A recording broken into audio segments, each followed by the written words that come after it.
Chapter 5. Then what happened to the prayers Father P. said for them? Those in heaven for whom prayers are said on earth can apply those prayers to the souls they wish to benefit. It is a very consoling thought for those in the other world to know that their relatives and friends on earth do not forget them, even though they have no further need of prayers. In return, they are not ungrateful. The judgments of God are very different from those of the world. He takes into account the temperament and character of each and what is done by carelessness or pure malice. To him who knows the most secret recesses of the heart, it is not difficult to see what goes on there. Jesus is very good, but he is also most just. What is the distance between purgatory and the earth we inhabit? Purgatory is in the center of the globe. Is not the earth itself a purgatory? Amongst the people who dwell there some, by voluntary or accepted penance, do their purgatory on earth, because it is truly a place of suffering. But these souls, not having sufficient generosity, go to the real purgatory to finish what was begun on earth. Are sudden and unprepared deaths acts of God's justice or of his mercy? Such deaths are sometimes an act of justice, sometimes one of mercy. When a soul is timid, and God knows it is well prepared to appear before him, he takes it out of this world suddenly to spare it the terrors it might experience at the last moment. Sometimes also God takes souls in his justice. They are not for this reason eternally lost, but their purgatory is much more severe and prolonged than it would otherwise have been, since they were either deprived of the last sacraments or received them hastily, and so were unprepared for their passage into eternity. Others, having filled up the measure of their crimes, and having remained deaf to all inspirations of divine grace, are taken by God out of this world, so that they may not excite his vengeance still more. Is the fire of purgatory like that of earth? Yes, with this difference, that the fire of purgatory is a purification prescribed by God's justice, and that of earth is very mild compared to that of purgatory. It is a shadow compared to the furnace of divine justice. How can a soul burn? By a just and express permission of God, the soul, which is the real culprit, suffers as if the body were suffering. Have you ever seen any evil committed by a dead body? Tell me what happens during the agony and after. Does the soul find itself in light or darkness? Under what form is the sentence pronounced? I had no agony, as you know, but I can tell you this, that at the last decisive moment the devil lets loose all his rage against the one that is dying.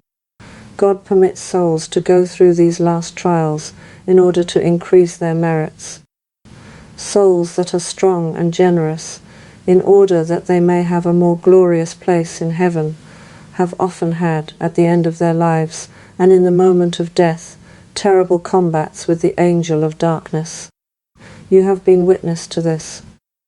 But they always come out victorious. God never allows a soul that has been devoted to him during life to perish at the last moment. Those souls who have loved the Blessed Virgin and invoked her all their lives receive from her many graces in their last struggles. It is the same for those who have been really devout to St. Joseph, to St. Michael, or to any of the saints. I have already said one is glad to have an intercessor with God in those dreadful moments. Some souls die quite tranquilly without experiencing any of those trials. God has his designs in everything. He does or permits all for the good of each particular soul.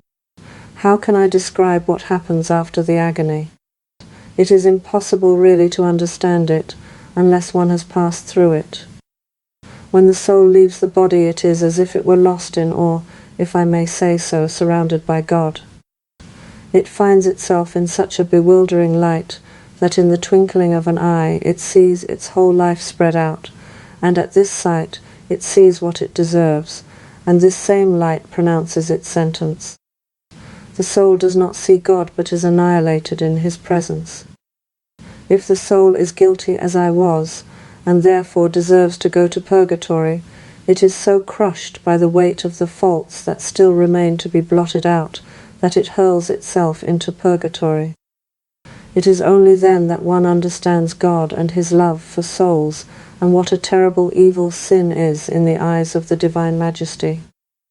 Saint Michael is present when the soul leaves the body. I saw him only, and he is the only one that every soul sees. I also saw my guardian angel. From this you can understand why it is said, Saint Michael conducts souls to purgatory, for a soul is not taken, but he is there at the carrying out of each sentence. All that happens in this other world is a mystery for yours. What happens when a soul goes straight to heaven? For that soul, its union with Jesus continues after death. That is heaven, but the union in heaven is much closer and more intimate than that of earth. Why did you behave so badly towards God today? He is not pleased with your conduct, and he is so good to you. It is real ingratitude on your part. Why do you bother about the conduct of others? Busy yourself with your own. That is enough. Everybody has not the same disposition, and if you were to have lost your head on account of all the frights I have given you, these 7 years past, you would have lost it long ago. It will be a long time before that takes place. Set your mind at rest, therefore, and do not begin to act as you did today. You have good reason not to like ecstasies. They must of necessity be accepted when God sends them, but he does not wish that anyone should desire them. Those are not the sort of things that lead one to heaven. A humble and mortified life is much more to be desired, and is much safer.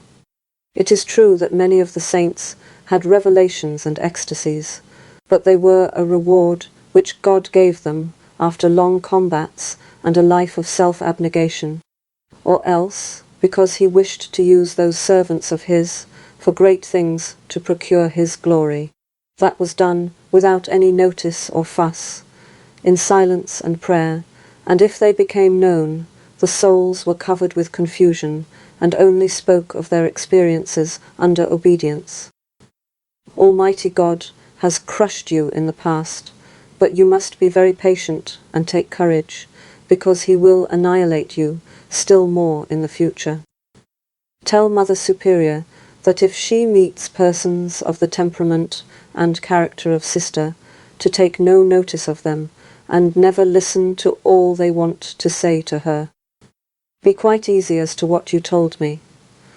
This is how you know if a grace is truly given by God. These graces come unexpectedly and fall on you like a gentle shower of rain that takes you by surprise when the sky appears cloudless. There is no danger, in this case, to fear having sought them, as you were not even thinking of such things. You have noticed this many times.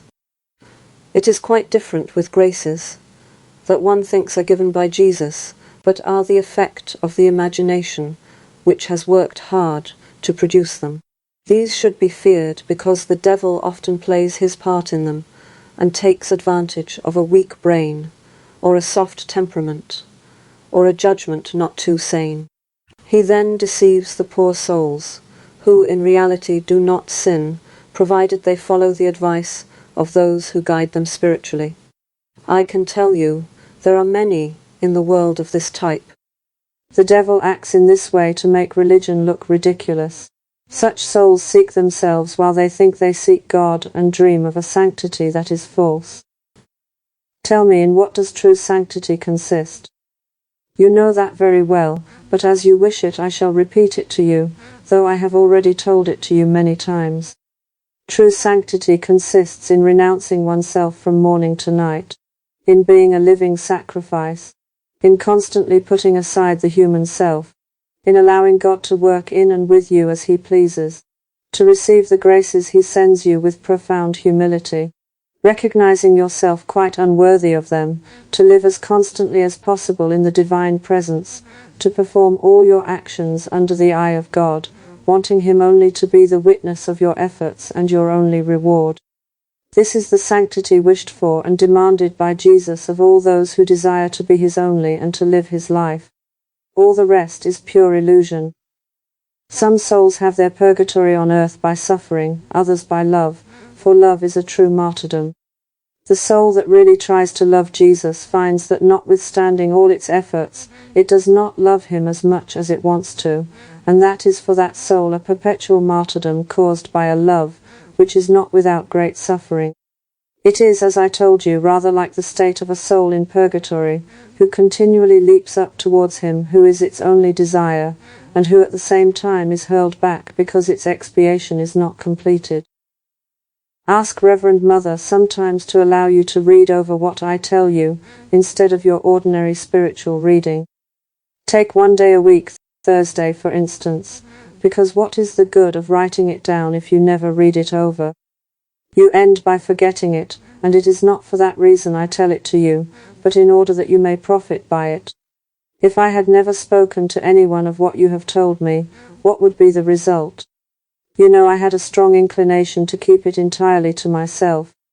You were quite at liberty to keep it all to yourself, but in that case I should have advised you to speak, because God has never permitted that the perfecting of any soul should come directly from heaven.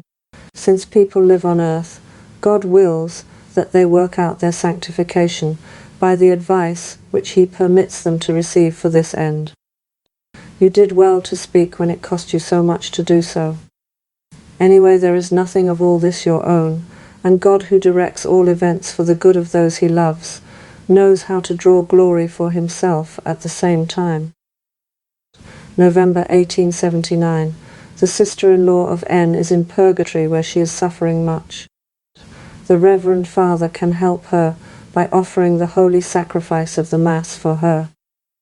The old sinner was saved through the mercy of God like so many others. He is in the great purgatory. Does All Souls' Day and its octave bring great joy to purgatory and many releases? On All Souls' Day many souls leave the place of expiation and go to heaven. Also, by a special grace of God on that day only, all the suffering souls, without exception, have a share in the public prayers of the Church, even those who are in the great purgatory. Still, the relief of each soul is in proportion to its merits. Some receive more, some less, but all feel the benefit of this extraordinary grace. Many of the suffering souls receive this one help only in all the long years they pass here, and this by the justice of God.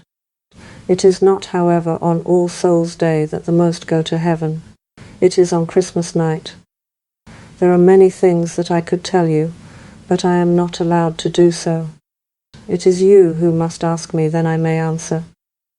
I am very much relieved by the prayers of good Father P. Tell him I thank him very much for them, as also for those he has had the charity to get said for me. I always pray for him as I told you, and I hope to do so still more when I am in heaven. Tell him, also, I know when he prays for me, and it is the same with the other souls in purgatory. Very few souls get any prayers, the majority are totally abandoned, and no thought or prayers are given them on earth. About the time of our release we know nothing. If we only knew when the end of our sufferings would come, it would be an intense relief, a joy for us, but no, it is not so. We know well that our sufferings decrease and our union with God becomes closer, but what day we shall be united to God, of that we know nothing. It is a secret. The souls in purgatory have no knowledge of the future, except what God sometimes gives them. According to their merits, some souls have more of this knowledge than others, yet what do all these things matter to us, unless it is a question of the glory of God, or of the good of souls? You need not be astonished that the devil or his agents sometimes foretell future events that really come to pass. The devil is a spirit and, in consequence, has many more wiles and ways of finding out things than any person on earth, except the few saints whom God enlightens in a special manner. He roams about everywhere trying to do harm.